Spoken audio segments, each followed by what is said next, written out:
Hey guys, it's Josh.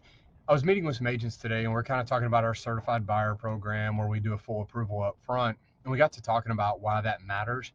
And I kind of wanted to point out, so when we do a pre-qualification, we get the credit, the income, and the assets all in writing up front. We reach out to the employer, we get a written verification of employment to back up that income. So for us, we are very thorough.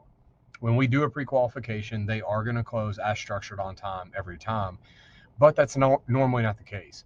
And so the reason this certified buyer approval is so valuable is most mortgage loan officers, when someone applies, they fill out an application, they put, hey, the husband makes 10 grand a month, the wife makes 12 grand a month, they have 100K in savings. The person looks at that and says, yes, you're pre-qualified. They don't do any due diligence behind the scenes. And so the listing agent is obviously worried about that deal falling out because the person doesn't actually qualify.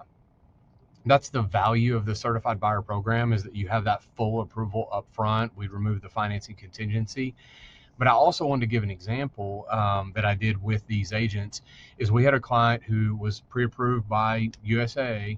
They went under contract and the buyer ended up talking to me. And so when I go through the application, they lived and worked in Louisiana and were buying a home in Fort Worth. Well, how can you buy a primary home in Fort Worth if you're working in Louisiana? So I said, hey, are you transferring with your work?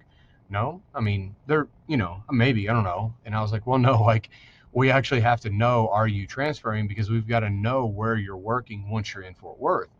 So what about your wife? She's a school teacher. What is she going to do whenever you guys get to Fort Worth? Well, I don't know. We're going to figure it out. And so we couldn't even use her income. We had to restructure the loan quite a bit. We were able to make it work, but USAA had not even asked any of these questions up front. So I just kind of wanted to point out the value of an approval versus a pre-qualification, because sometimes in our world, those two terms get used interchangeably and they're definitely not the same. So just reach out. Let me know if you guys have any questions. I'd love to help. Thanks. Bye.